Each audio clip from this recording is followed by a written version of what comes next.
Three things to say before we get started with this video.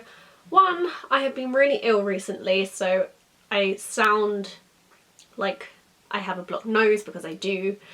Two, because I've been ill, I'm not wearing makeup because I'm just like so tired all the time that I can't bother to do it. And three, yes, I have re-dip dyed my hair. Oh my god, I can't believe I'm making this video. I have finished my first year of university. Like, that is insane. I remember sitting here talking about my interview for university, and now here I am sitting here talking about how I have finished my first year. Like, it's gone so quickly. Like, the past 10 months have been stressful, hard, fun. Like, I think I've gone through pretty much just about every emotion you can go through in the space of about 10 months, which is insane. While I'm filming this video, I actually have 2 days left. Today is Wednesday for me, and I finish on Friday. I'm not in until Friday because that's when I give my last presentation. Whew. But yeah, when you are watching this, I have finished, which is like... I'm officially a second year when this video goes live, which... oh, I don't know what to think. Anyway, I was kind of asked to do this video by a username called Carlos Film, who wants to know a bit more about Ravensbourne and kind of what it's like, I guess. So he's asked me a few questions which I'm going to include in this video, but I'm still trying to get over the fact that I finished my first year. Like, that's insane. Okay, so one of the first things he wants to know about is this place called Scape. Ravensbourne, which is where I go, have, I don't think they own it, but it's the one that's closest to the university, and it's their student halls, which is called Scape Greenwich. And it's very expensive, like, it's insanely expensive. I think the original starting price is like £217 a week, which... okay, I get that some students kind of have to, like, obviously move out and have to pay that sort of money, but someone who, like me, who knows that, like, that is a ridiculous amount to pay, don't pay it. The first year that you do live at Scape, you can get a discount, so I think you end up only paying like £180 a week or something, but Scape has its up and downs. One, it is very modern, so if you like that sort of thing, you know, it's the place for you. Two, pretty much everyone who lives there goes to Ravensbourne, so you're going to have that socialising aspect of it. Three, there's a like little communal common area where there's like TVs, pool, table tennis, where you can all hang out and like chill, and there's always like a lot of parties going on. If you don't like parties, I would not recommend Scape because there's always parties going on there, and like people complain about the noise because there's always parties going on. The downside to, well, in fact that is a downside to Scape. In my opinion, there's quite a few downsides to Scape.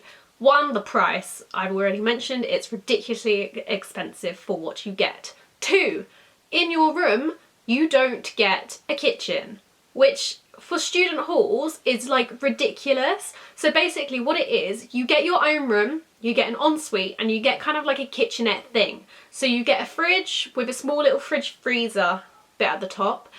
You get like places to store your cutlery and bowls and all that stuff, right? But you don't have an oven. Like, how can you pay so much money and not have an oven? Like, I can't fathom that idea at all. So you get this like microwave thing which you can cook stuff in it, but it's really pointless. For the amount you pay, I don't know why they haven't given you like a proper working kitchen. So what there is in the little communal area, there's like a massive kitchen space down there. So what you're gonna have to do is go downstairs to cook like all your dinners and then take it back up to your room or eat it in the communal area, which is, I think it's just stupid. Like, no, I would hate that. The rooms themselves aren't that great. Like, you think, okay, white, yeah, nice, modern, but you're gonna get sick of that room, trust me, right? So I know a lot of my friends live at Scape, and they say that they get so bored just staring at the 4 white walls in their room.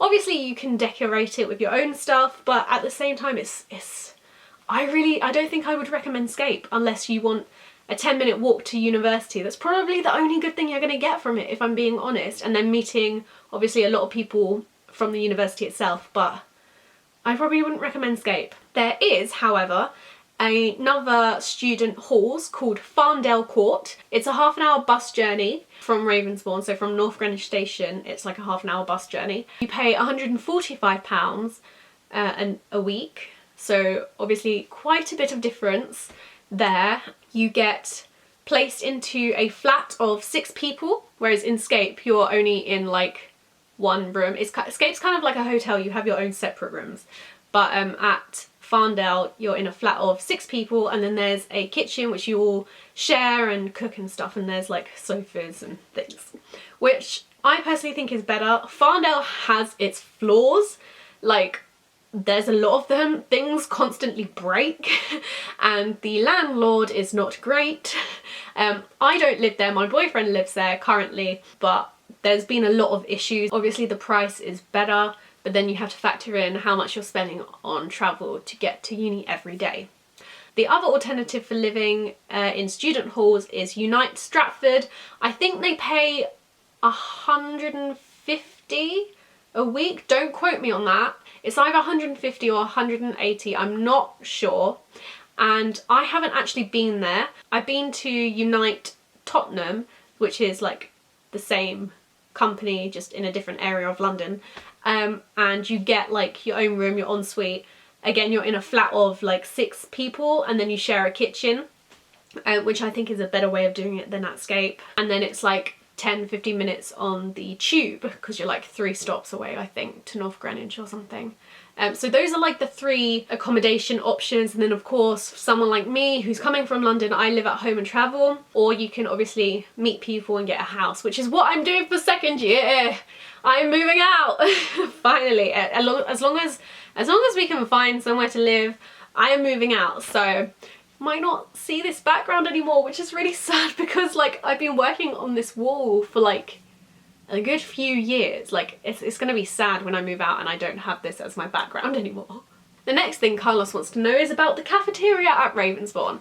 Oh my days, I have had so many issues with the cafe at Ravensbourne. In most universities you have like a separate building or a separate room where the cafe is, where you can go and buy food. Ravensbourne doesn't have that because it's only one building, and so what they have like a pop-up thing.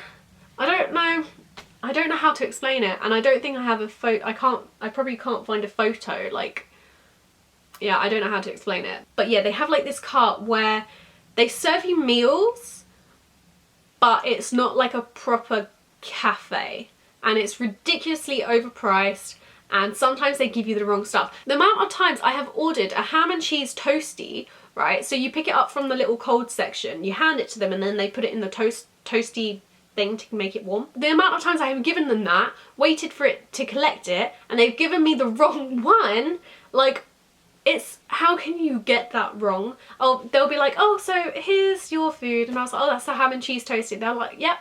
I get upstairs to go and eat it, and it's not what I ordered, and then I have to go back downstairs, and they're like, oh, sorry, yeah, we gave it to the wrong person. I'm like, how can you do that? So yeah, it's a bit overpriced, but you have got the O2 Arena, which is right opposite, which is also, you know, for restaurants overpriced. But with our university passes, we actually get discounts in some of the restaurants. So you get discount in Slug and Lettuce, you get 25% off there, so everyone usually goes there. You get a discount in quite a few of the shops in O2, so obviously you have the choice of going there as well. There's a Tesco, so you can have a Tesco's meal deal, and there's like a Subway, so you can have a Subway if you want. So you do have a lot of choice, but you know, and obviously you can bring your own food if you want to do that, but I don't think anyone ever does that. Next thing he wants to know is, where do the students eat? So because we don't have a proper cafeteria where you can sit down and eat your food, we have this area called level 4. There's loads of sofas. I say loads, there's a few sofas, and everyone always rushes to try and get a sofa, because otherwise you're on these crappy like circular chairs and they're not great, or you're sitting on the floor. A lot of us sit there and will socialise on level 4 because that's kind of where everyone just hangs out, and there's a ping pong table as well, which is pretty cool. And I think there's a foosball table as well. So we all chill there and we get work done on that level as well. So yeah, level 4 is the place to be. So I always have a good time on level 4. And then the next thing he wants to say is, just please go through the things that you wish you had known when you started Ravensbourne. First of all, CLR. So this is the place where you rent equipment. In my year, when I first started, there was 120 of us on our course. Now there's about 100, I think, or slightly less than 100. I'm not quite sure, but people do drop out, so be prepared for that. In the year above me, there was 120 people when they first started, and now that they are in second year, there's only like 80 of them, I think someone said. And I know the year below me, who are going to be first years come September, there's going to be 180 of you on one course, which is a ridiculous amount for what equipment they own. Because half of it is broken and the other half of it you can't rent out because someone else has already rented it out. So my tip would be to make sure, as soon as you register, check what you can book out for your first assignment, because in your first term on the digital film production course, you have to make 4 films. So that's 1 film every 2 weeks. And I would, if I were you, as soon as you can, book any camera, even if you have not used it before, book it out, because you're gonna have nothing to film with, honestly. So that is one thing I wish I had known. Secondly, some of it will be broken, so test it before you leave the university and actually go and film, because if you get on set and nothing's working, you can't make a film. Another thing I wish I'd known was that you're gonna get lecturers that repeat themselves over and over again. I can't count how many times we had a lecture about what ISO was, what aperture was, and I get that they were trying to get us all onto the same level, and I was someone who hadn't done a film course before, but I knew about that sort of thing. But the lecturers don't talk to each other on the course, so when someone has taught something, like a month or 2 later when you have a different lecturer, they all teach the same thing and you're like, why am I going to this lecture? In the beginning, I went to all of my lectures. This term, I'd say I only went to about half the lectures that I was meant to go to, which is really bad, but at the same time, A, I was busy working on shoots, and B, the lectures were just repeated, or I felt like I wasn't gaining anything from it. So be aware that you might be taught the same thing twice or more than twice. So I think that's pretty much it from what I wish I'd known before I'd gone to Ravensbourne. But at the same time, it's been such a good experience. I've had so much fun. I've met such amazing people, like the people on the course. Some of them are so nice. I have great friends now. I have an amazing boyfriend. If you didn't know, I met my boyfriend on the course, which is pretty cool. I can't wait to start my second year, so you. And good luck for anyone who might be starting Ravensbourne in September, and hopefully I'll see you around. And if you are coming, let me know. Comment down below. Keep in contact, because it's always nice. I find that I still get comments on my first university video, which was about my interview for Ravensbourne, saying how helpful it was for students who were having their interview, which is really nice, but at the same time really weird as well. I don't think I ever told the story. When I first enrolled at Ravensbourne, so many people had watched my video and they were like, oh, I saw your video, I know you made that video about Ravensbourne, it was actually really helpful, I can't believe I'm meeting you now. Like, I was really embarrassed, like I hated it. I ran away from people who said that to me. If you are going to be a student in September, leave me a message and say hi. Hope you've enjoyed this video. If you have, give it a thumbs up, and I will hopefully see you next week with another video. But I am going on holiday. On Monday I'm going on holiday, so there might not be a video. I don't know. Bye!